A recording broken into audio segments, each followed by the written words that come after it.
Hi friends, welcome all of you into the online video lecture series of the YouTube channel US Physics। तो इस online video lecture series में मैं एक बार फिर से आप सभी लोगों का हार्दिक स्वागत करता हूं। आज हम डिराइव करने जा रहे हैं expression for magnetic induction at a point along the axis of circular current carrying coil. तो कोई भी एक सर्कुलर करंट कैरिंग कॉइल अगर हम कंसिडर करते हैं तो उस कॉइल में से जाने वाले करंट के कारण उसके एक्सिस पे कितना मैग्नेटिक इंडक्शन प्रोड्यूस होगा, इसके लिए हमें क्या करना है, एक्सप्रेशन डिराइव करना है। तो चलिए सीधा डेरिवेशन को शुरुआत करते हैं। मैं उम्मीद करता हूं कि आप अंत तक इस वीडियो में बने रहेंगे क्योंकि ये बहुत ही कॉम्प्लिकेटेड डेरिवेशन है और जनरली हम जब इसको बुक में से पढ़ते हैं तो बुक में two dimensional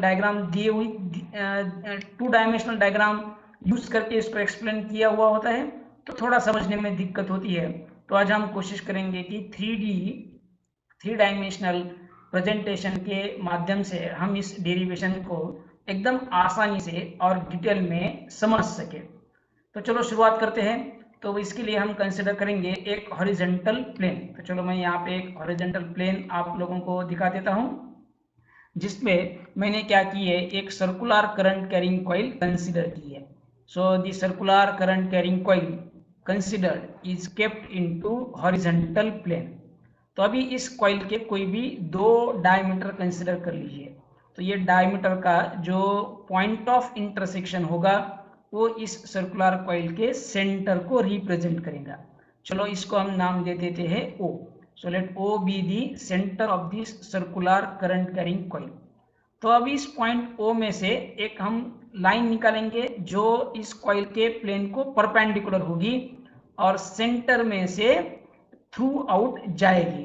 so now will draw a line perpendicular to plane of coil and passing through its centre.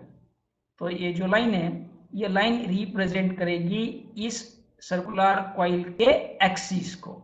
So this line represents axis of the circular coil। So let capital R be the radius of this coil। तो capital R ये coil में से ये coil की radius हम consider करेंगे। अभी इस coil में से दो तरीके से circular current जा सकती, आइदर clockwise डायरेक्शन में या एंटी क्लॉकवाइज डायरेक्शन में। तो हम यहाँ पे एंटी क्लॉकवाइज डायरेक्शन क्या करते, कंसिडर करते।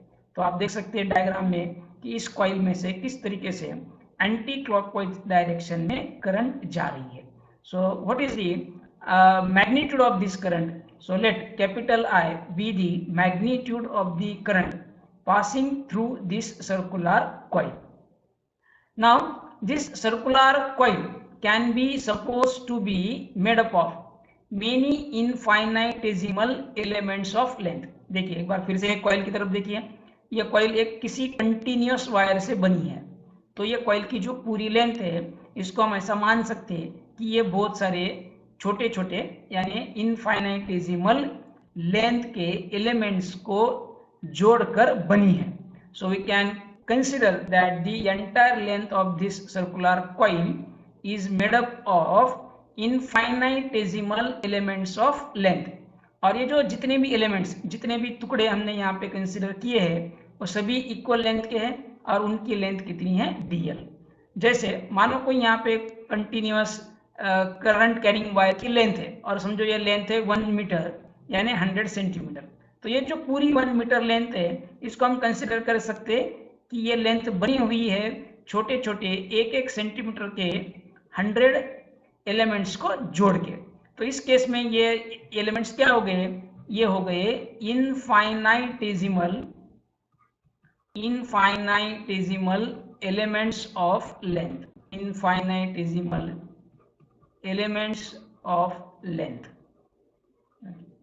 ठीक इसी तरीके से ये जो सर्कुलर कॉइल है इसको हम कंसिडर कर रहे हैं कि ये बनी हुई है बहुत सारे इनफाइनाइटेसिमल एलिमेंट ऑफ लेंथ से और ईच एलिमेंट की लेंथ कितनी है, dl।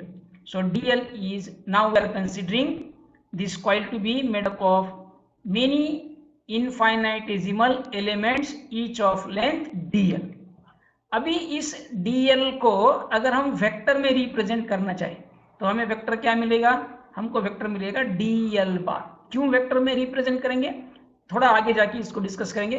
अगर आप लोगों को बियो-सावर्ट लॉ का फॉर्मूला अगर याद है, तो बियो-सावर्ट लॉ में हमने टेक्निक सीखे कि कोई भी अगर करंट एलिमेंट है हमारे पास I × dl, कि उसकी वजह से उसके अराउंड किसी एक पॉइंट पे कितना मैग्नेटिक इंडक्शन तैयार होगा। जैसे आप लोग जानते हैं, समझो मैं यहाँ पे बियो-सावर्ट्स लॉ की स्टेटमेंट में आपको एकदम फास्ट बता देता हूँ। बियो-सावर्ट्स लॉ हमें क्या इंडिकेट करता है या क्या एक्सप्रेशन देता है। ये कोई करंट कैरिंग वायर है, इस करंट कैरिंग वायर का कोई भी मैं infinitesimal element of length dl consider करता हूँ, तो इसमें से जाने वाली करंट I और ये एलिमेंटल लेंथ dl, इसके अराउंड जो मैग्नेटिक फील्ड बनेगी, तो ये मैग्नेटिक फील्ड कितनी होगी, इसके लिए r इतने डिस्टेंस पे अगर मैं कोई पॉइंट P कंसिडर करता हूँ, तो ये P पॉइंट के ऊपर इस करंट एलिमेंट की वजह से बनने वाली magnetic field dB bar can be given as dB bar is equals to μ0 upon 4 pi I upon r cube into r bar cross of dl बार। तो यह है बियो-सावर्ट लॉ का एक्सप्रेशन। इसलिए हम इस dl को कन्वर्ट करेंगे वेक्टर dl बार में। तो ये जो यहाँ पे बहुत सारे dls आपको दिख रहे हैं, ये सभी की डायरेक्शन किस तरफ होगी या dl बार की डायरेक्शन क्या होगी। तो dl बार की डायरेक्शन होती है along the tangent drawn to the circumference of this coil। समझो यहाँ पे एक dl हमने कंसिडर किया है, ये पॉइंट पे हमने कोई dl कंसिडर किया है, तो इसकी डायरेक्शन कहाँ पे होगी, तो हम ए पॉइंट पे इस सर्कुलर कॉइल को अगर एक टेंजेंट ड्रॉ करते हैं तो उसके अलॉन्ग होगी। इस तरीके से ये सभी dl की या dl बार की आप डायरेक्शन दे सकते हैं।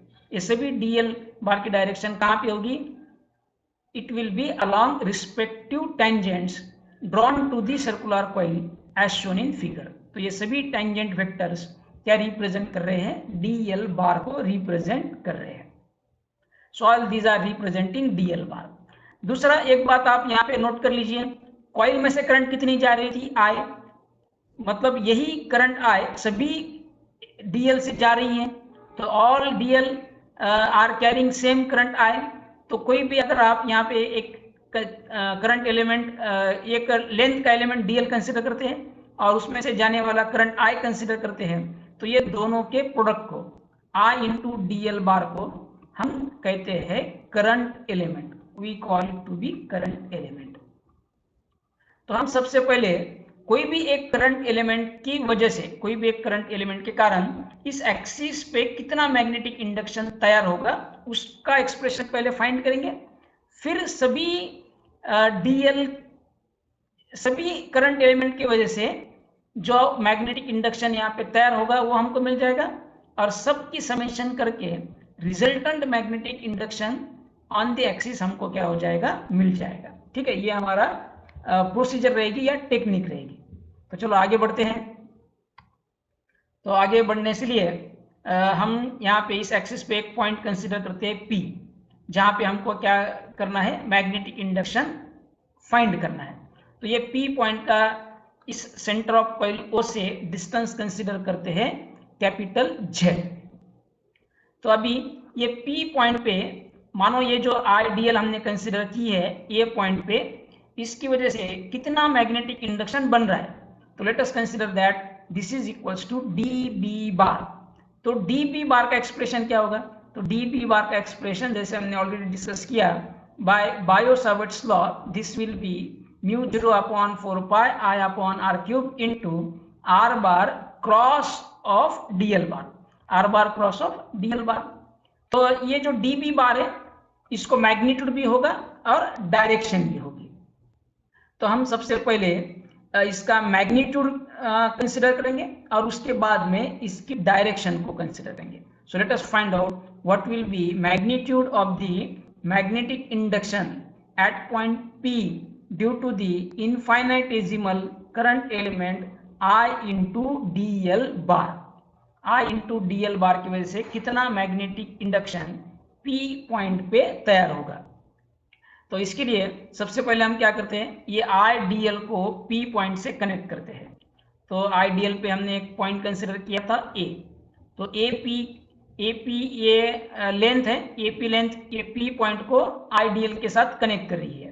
तो चलो इसकी लेंथ है समझो आर, तो एपी की लेंथ हो जाएगी आर, और अलॉन्ग एपी अगर कोई वेक्टर कंसिडर करते हैं तो हो जाएगा वो आर बार। तो हमने यहाँ पे ये जो एपी लेंथ है इसको कंसिडर किया आर, और एपी बार रिप्रेजेंट कर रहा है वेक्टर आर बार को। ठीक है, तो जैसा मैंने आपको पहले ही बता दिया, तो ये करंट एलिमेंट आईडीएल की वजह से पी पॉइंट पे जो मैग्नेटिक इंडक्शन बन रहा है उसका फॉर्मूला देखिए एक बार केयरफुली। अभी सबसे पहले हम मैग्नीट्यूड को डिटरमाइन करेंगे, फिर डायरेक्शन को। तो सबसे पहले मैं मैग्नेटिक इंडक्शन का एक्सप्रेशन लिख देता हूं। So this is Biot Savart's law, mu 0 upon 4 pi. कोशिश करिए कि आपको ये याद हो जाए, I upon R cube into DL bar cross of R bar.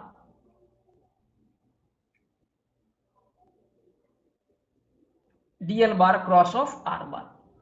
तो ये DL bar cross of R bar की वैल्यू सबसे पहले फाइंड करेंगे, या इसका मैग्नीट्यूड फाइंड करेंगे, तो हमको DB बार का मैग्नीट्यूड मिल जाएगा। तो इसका मैग्नीट्यूड कैसे मिलता है, तो आप सभी लोग वेक्टर प्रोडक्ट के फंडामेंटल्स को जानते हो। अगर मैं कोई एक वेक्टर कंसिडर करता हूं P बार, और इसका क्रॉस प्रोडक्ट लेता हूं किसी और वेक्टर Q बार से, तो ये दोनों के वेक्टर प्रोडक्ट का मैग्नीट्यूड होता है P into Q into sine of theta. तो यहाँ पे P क्या है, P बार का मैग्नीट्यूड, Q क्या है, Q बार का मैग्नीट्यूड, और थीटा क्या है, तो P बार और Q बार ये दो वेक्टर में का एंगल। इसी तरीके से DL bar cross of R bar का मैग्नीट्यूड क्या होगा, तो वो हो जाएगा, लिखते हैं हम यहाँ पे DB इज इक्वल्स टू, देखिए मैग्नेटिक इंडक्शन का मैग्नीट्यूड DB ये mu 0 upon 4 pi into I upon R cube as it is, DL bar cross of R bar का मैग्नीट्यूड हो जाएगा DL into R into sine of theta. तो यहाँ पे theta क्या है, theta is angle between, theta is angle between, अभी आप आसानी से बोल सकते हैं theta is angle between DL bar and R बार। तो डायग्राम को देखिए, डायग्राम को देख के आप बता सकते हैं कि यहाँ पे ये जो लेंथ वेक्टर है DL बार और ये वेक्टर है R बार, ये दोनों में कितना एंगल है। You can easily predict from diagram that this angle is 90 degree. So here theta is equals to 90 degree. तो साइन थीटा की वैल्यू कितनी हो गई, sine theta is equal to 1, sine theta is equals to 1। So चलो इसमें रखते हैं, ये DB के फॉर्मूला में साइन थीटा की वैल्यू रखते हैं। तो DB इज इक्वल्स टू क्या हो गया, तो DB is equals to mu 0 upon 4 pi into I upon R cube into DL into R। तो यहाँ पे R और आर क्यूब कैंसल, यहाँ पे बच जाएगा R स्क्वायर। तो हमें DB का एक्सप्रेशन मिल गया, यानी आईडीएल की वजह से P पॉइंट पे जो मैग्नेटिक फील्ड बन रही है उसका मैग्नीट्यूड हमें मिल गया mu 0 upon 4 pi into I upon R square into DL। चलो अगर आप नोटबुक और पेन लेके इस वीडियो को देख रहे हैं तो इस एक्सप्रेशन को लिख के रखिए, क्योंकि इसकी हमको थोड़ी देर बाद जरूरत पड़ेगी। तो इस आईडीएल की वजह से P पॉइंट पे जो मैग्नेटिक फील्ड बन रही है उसका मैग्नीट्यूड मिल गया, मगर उसकी डायरेक्शन कहाँ पे होगी ये भी देखना जरूरी है। क्यों देखना जरूरी है, कि P पॉइंट पे सिर्फ ये एक अकेला करंट एलिमेंट ही मैग्नेटिक फील्ड बना रहा है क्या, नहीं, ये सर्कुलर कॉइल जितने भी करंट एलिमेंट से बनी है सभी के सभी P पॉइंट पे मैग्नेटिक इंडक्शन बना रहे हैं। तो P पॉइंट पे टोटल मैग्नेटिक इंडक्शन ये सभी करंट एलिमेंट के मैग्नेटिक इंडक्शन के वेक्टर सम के जितना होगा, और ये सभी वेक्टर अगर एक डायरेक्शन में है तो उनके मैग्नीट्यूड की एडिशन हो जाएगी, और अगर वो एक डायरेक्शन में नहीं है तो हमें आइदर पैरेललोग्राम लॉ यूज करना पड़ेगा या triangle law of vector addition use करना पड़ेगा। तो इसके लिए सबसे पहले ये चेक करना जरूरी है कि ये करंट एलिमेंट P पॉइंट पे जो मैग्नेटिक इंडक्शन बना रहे हैं dB बार, वो किस डायरेक्शन में है। तो हमें dB बार की डायरेक्शन कहां से मिलेगी, फिर उसी एक्सप्रेशन से जो हमने बियो-सावर्ट्स लॉ के ऊपर से कंसिडर किया है। इस एक्सप्रेशन को मैं दे देता हूं नंबर 1 और ये वाले मैग्नीट्यूड के एक्सप्रेशन को दे देता हूं नंबर 2। ये जो बियो-सावर्ट लॉ के ऊपर से हमने एक्सप्रेशन 1 डिराइव किया है, यही एक्सप्रेशन मैग्नीट्यूड भी देता है, डायरेक्शन भी देता है। तो अभी इस dB बार की डायरेक्शन कहां पे होगी, तो ये जो dl bar cross of r बार है, ये वेक्टर प्रोडक्ट जिस डायरेक्शन में होगा बिल्कुल उसी डायरेक्शन में dB बार होगी। आप इस फॉर्मूला को एकदम केयरफुली देखिए। dB बार के फॉर्मूला में ये μ0/4π I/r³ पूरे स्केलर है, यानी इसकी डायरेक्शन किसके ऊपर से तय होगी, किसके ऊपर से डिटरमाइन होगी, तो वो dl बार और r बार के क्रॉस प्रोडक्ट के ऊपर से डिराइव होगी। तो फिर देखते हैं ये दोनों के क्रॉस प्रोडक्ट की डायरेक्शन कहां पे होगी। तो फिर से यहाँ पे वेक्टर के फंडामेंटल अप्लाई करने पड़ेंगे। दो वेक्टर का अगर हम क्रॉस प्रोडक्ट लेते हैं तो उनका क्रॉस प्रोडक्ट भी एक वेक्टर होता है, तो उसकी डायरेक्शन कहां पे होती है।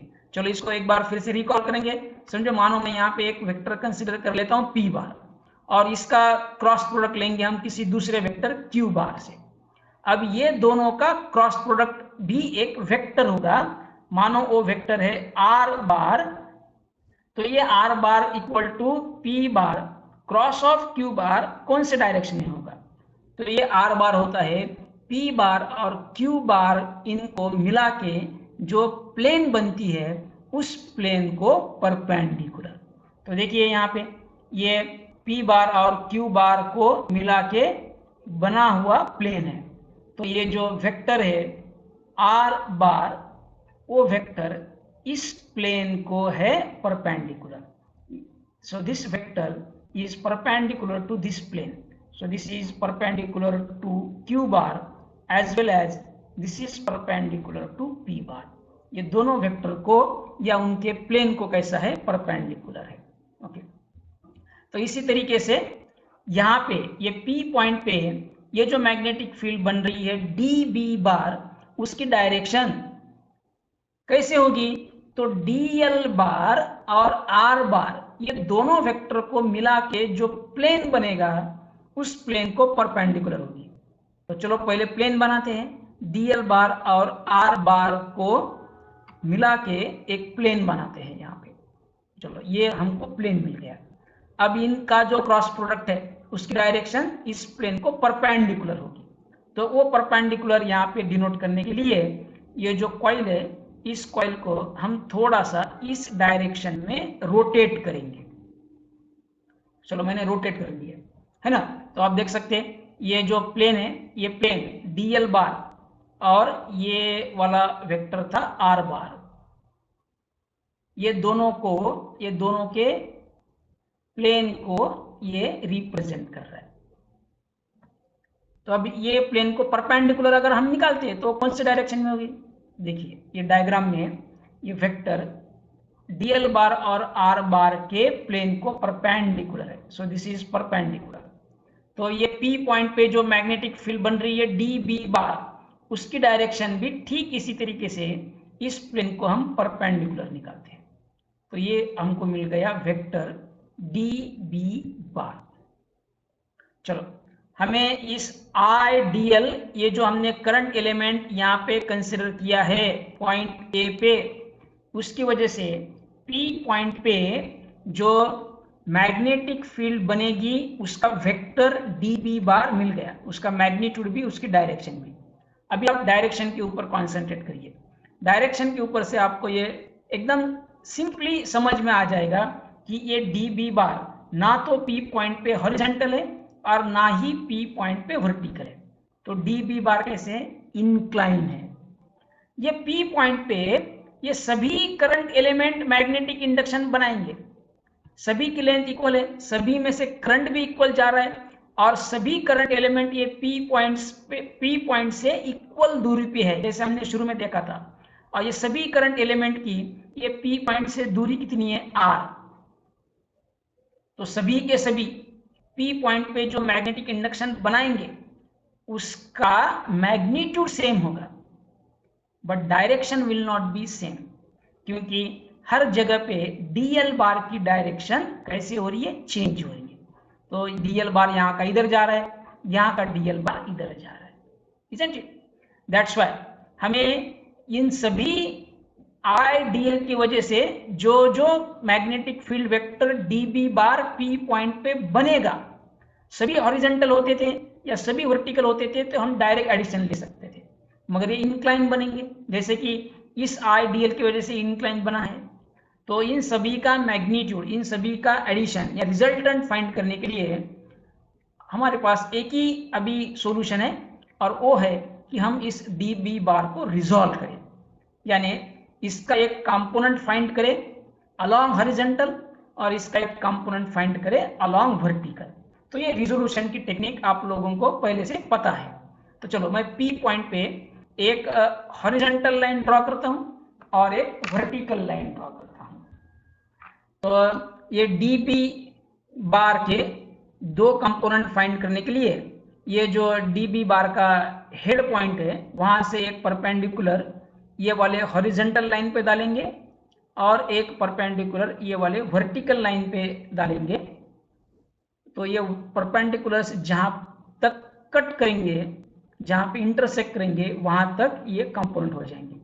चलो तो देखिए ये वाला हॉरिजॉन्टल कंपोनेंट हो गया, ये हो गया हॉरिजॉन्टल कंपोनेंट और ये हो गया वर्टिकल कंपोनेंट।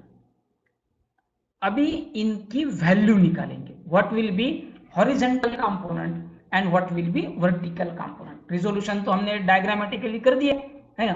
तो इसके लिए हमें ये जो dB बार वेक्टर है ये हॉरिजॉन्टल के साथ या वर्टिकल के साथ कितना एंगल बना रहा है ये पता करने की जरूरत है, इसको फाइंड करना पड़ेगा।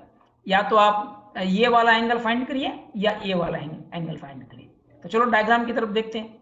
तो आपको अगर हम ये R बार का ये जो हमने करंट एलिमेंट कंसिडर किया है इस पॉइंट A पे, तो ये जो लाइन है AP बार वो इस OA से कितना एंगल बना रही है, तो चलो समझो ये एंगल बना रही है थीटा। तो यहाँ पे ये जो एंगल बचेगा ये होगा 90 माइनस थीटा। तो इसके ऊपर से ये हो गया थीटा, फिर ये हो गया 90 माइनस थीटा, तो ये एंगल कितना बचेगा, ये बचेगा थीटा। तो इधर का जो वर्टिकल कंपोनेंट है वो हो जाएगा dB cos थीटा और हॉरिजॉन्टल कंपोनेंट हो जाएगा dB sin थीटा। वर्टिकल के साथ हमें एंगल मिल गया थीटा, तो वर्टिकल कंपोनेंट हो गया dB cos थीटा, जिसके साथ एंगल पता होता है वो कंपोनेंट cos होता है, और हॉरिजॉन्टल के साथ एंगल पता नहीं है तो वो कंपोनेंट होता है sin, इसलिए हॉरिजॉन्टल कंपोनेंट हो गया dB sin थीटा। चलो एक बार मैं शॉर्ट में रिवाइज कर देता हूं हमने अब तक क्या डिराइव किया। तो हमने सर्कुलर करंट कैरिंग कॉइल का एक इनफाइनाइटेसिमल करंट एलिमेंट कंसीडर किया I इंटू DL, कहां पे, इस P पॉइंट पे। तो इस current element I into DL की वजह से P पॉइंट पे है ना, ये A पॉइंट पे हमने करंट एलिमेंट कंसीडर किया IDL, उसकी वजह से P पॉइंट पे कितना मैग्नेटिक इंडक्शन तैयार होगा, तो वो होगा dB बार। वो इंक्लाइन है, वो इस एक्सिस के साथ थीटा इतना एंगल बना रहा है, तो उसके दो कंपोनेंट हमको मिल गए। हॉरिजॉन्टल कंपोनेंट है dB sin थीटा और वर्टिकल कंपोनेंट है dB cos थीटा। चलो अभी आप केयरफुली यहाँ पे एक बात नोट कर लीजिए, P पॉइंट पे सभी करंट एलिमेंट मैग्नेटिक इंडक्शन बना रहे हैं, तो हम एक और करंट एलिमेंट कंसिडर करते हैं जो इस A पॉइंट के ऊपर का जो करंट एलिमेंट है बिल्कुल उसके डायमेट्रिकली अपोजिट है, यानी डायमीटर के अपोजिट एंड पे है। चलो इसको मैं कुछ नाम दे देता हूं। चलो ये नाम है समझो डी। तो डी पॉइंट के ऊपर अगर मैं एक करंट एलिमेंट कंसीडर करता हूं आईडीएल और इसको पी पॉइंट के साथ जोड़ता हूं, तो मुझे इस डी पॉइंट के ऊपर कंसीडर किए हुए ये करंट एलिमेंट आईडीएल की वजह से पी पॉइंट पे तैयार होने वाले मैग्नेटिक इंडक्शन की डायरेक्शन मिल जाएगी। ये हमने कंसीडर किया पॉइंट डी, और यहां का ये करंट एलिमेंट हो गया आईडीएल। इसको ये पी पॉइंट के साथ जोड़ दिए तो ए लेंथ भी हो जाएगी आर बार, और यहाँ का जो मैग्नेटिक इंडक्शन है वो इस डायरेक्शन में होगा डी बी बार। चलो अभी आप देख सकते हैं डायग्राम में हमको दो डी बी बार मिल गए। एक ये वाला जो है ये ए पॉइंट के ऊपर जो करंट एलिमेंट है आईडीएल उसकी वजह से है, और ये वाला जो है वो इस डी पॉइंट पे जो करंट एलिमेंट है आईडीएल उसकी वजह से। ये भी इंक्लाइन है तो इसको रिजॉल्व करेंगे। Similarly we will get that this is having horizontal component dB sin theta and vertical component dB cos theta।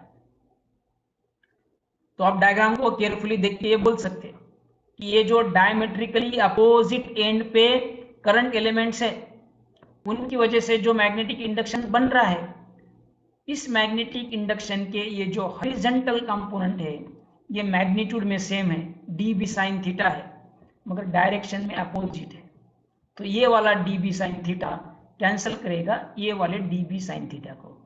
इसी तरीके से हम बोल सकते हैं कि ये सभी करंट एलिमेंट एक दूसरे के हॉरिजॉन्टल कंपोनेंट को कैंसिल करेंगे, यानी इस P पॉइंट पे ये सभी करंट एलिमेंट की वजह से सिर्फ और सिर्फ वर्टिकल डायरेक्शन में मैग्नेटिक फील्ड बनेगी, क्योंकि सबके वर्टिकल कंपोनेंट एक ही डायरेक्शन में है।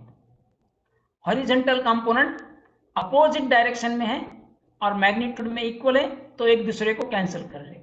इसके अगेंस्ट में वर्टिकल कंपोनेंट सेम डायरेक्शन में है तो वो एक दूसरे को ऐड करेंगे। चलो तो हमें इस तरीके से P पॉइंट पे रिजल्टेंट मैग्नेटिक इंडक्शन कितना मिल जाएगा, तो इन सभी करंट एलिमेंट की वजह से जो मैग्नेटिक फील्ड का वर्टिकल कंपोनेंट यहाँ पे बन रहा है सबके एडिशन के जितना मिल जाएगा। यानी ये वाला करंट एलिमेंट इसका कंपोनेंट वहां पे हो गया dB cos थीटा प्लस इसका कंपोनेंट dB cos थीटा, फिर इसका कंपोनेंट dB cos थीटा। इस तरीके से ये सभी के dB cos थीटा को हम ऐड करेंगे। मेनी टाइम्स एडिशन को हम क्या बोलते हैं, समेशन, यानी dB cos थीटा के समेशन के जितना मैग्नेटिक इंडक्शन यहाँ पे बनेगा। और समेशन की वैल्यू कैसे मिलती है, समेशन की वैल्यू मिलती है इंटीग्रेशन से। इसलिए हम यहाँ पे लिख सकते हैं कि रिजल्टेंट, ये जो टोटल या resultant magnetic induction at point P due to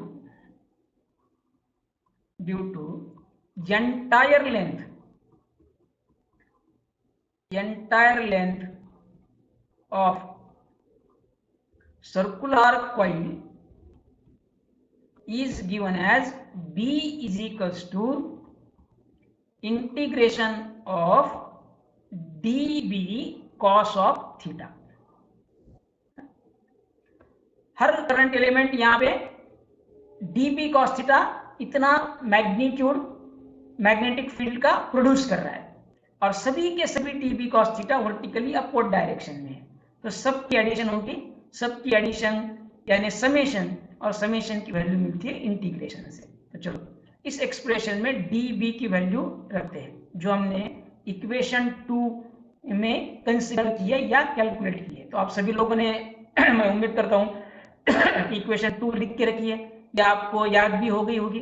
तो इक्वेशन 2 में हमने dB की वैल्यू कितनी कंसीडर की या कितनी डिराइव की, तो वो थी μ0 upon 4π into I upon r square into dl into cos of theta, है ना। सो नाउ हियर आप देख सकते हैं, इसको मैं जरा रीअरेंज करता हूं तो ये हो जाएगा μ0 अपॉन 4π कांस्टेंट है, तो इसको इंटीग्रेशन के बाहर लेते हैं। इंटीग्रेशन आई भी करंट है, सभी एलिमेंट्स में से आई इतना ही करंट जा रहा है तो ये कांस्टेंट है, इसको भी बाहर ले लेते हैं। तो यहाँ पे हो जाएगा ये 1/r² into cos of theta into dl। तो चलो ये जो स्मॉल r है ना, ए पी बार, यहाँ पे r इज इक्वल्स टू क्या है, तो ए पी की लेंथ है। तो r की वैल्यू फाइंड करेंगे और कॉस ऑफ थीटा की वैल्यू फाइंड करेंगे। तो ये कैसे फाइंड करेंगे, तो आप लोग यहाँ पे कॉन्सेंट्रेट करिए ट्रायंगल AOP पे, ये वाला ट्रायंगल AOP, जिसमें ये एंगल O 90 डिग्री है। तो ये राइट एंगल ट्रायंगल हो गया। तो इस राइट एंगल ट्रायंगल में पाइथागोरस थ्योरम यूज करके हम लोग इजीली बोल सकते हैं r² is equals to AP, उसका हाइपोटेनियस हो गया है ना, तो उसकी लेंथ कितनी है r, तो उसका स्क्वायर क्या हो गया r²। तो r² लिखेंगे तो यहाँ पे रूट की जरूरत नहीं है, तो सिंपली r लिखते हैं। तो r is equals to under root of, base क्या है इसका, बेस OA है, OA रेडियस है, कितनी कंसिडर की थी कैपिटल R, और ये वाली साइड है हाइट, OP हाइट है, और ये हाइट कितनी कंसिडर की थी Z। तो R इज इक्वल्स टू क्या हो जाएगा r², capital R² plus Z², दोनों साइड का स्क्वायर करते हैं तो ये हो जाएगा r² is equals to capital R² plus Z²। इसी तरीके से कॉस ऑफ थीटा की वैल्यू फाइंड करते हैं। तो इसमें हमने ये वाला एंगल कंसिडर किया था थीटा। तो कॉस ऑफ थीटा क्या होता है, एडजेसेंट साइड अपॉन हाइपोटेनियस।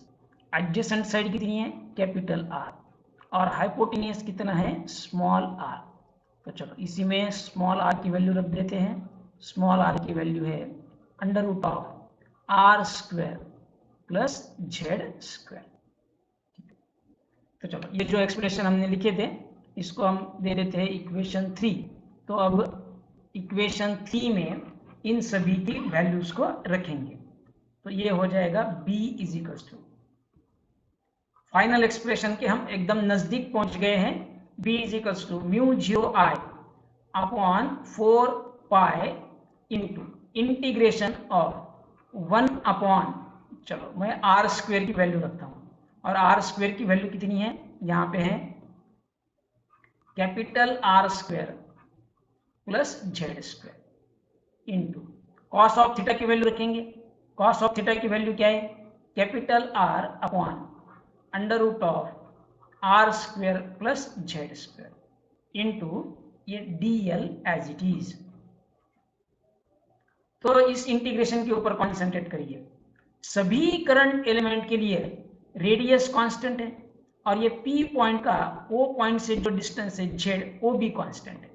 यानी ये एक्सप्रेशन और ये एक्सप्रेशन, ये दोनों एक्सप्रेशन कांस्टेंट हो गए तो सभी इंटीग्रेशन के बाहर आ जाएंगे। तो फाइनली B का एक्सप्रेशन क्या मिलेगा हमको, ये मिलेगा μ0I अपॉन 4 पाई, ये वाला R बाहर गया तो ये यहाँ पे आ जाएगा मल्टीप्लाइड में, और नीचे डिनोमिनेटर में देखिए R² प्लस Z² का पावर है यहाँ पे 1, और यहाँ पे रूट यानी पावर है 1/2। तो टोटल पावर कितना हो गया 1 प्लस 1/2 यानी पावर हो गया 3/2। तो डायरेक्टली मैं यहाँ पे लिखता हूँ R² plus Z² raise to power 3/2, और इंटीग्रेशन में क्या रह गया, इंटीग्रेशन में रह गया dl। अभी फाइनली हमें इंटीग्रेशन ऑफ dl फाइंड करना है, उसके बाद हमें ये फाइनल एक्सप्रेशन मिल जाएगा तो हमारा डेरिवेशन खत्म हो जाएगा।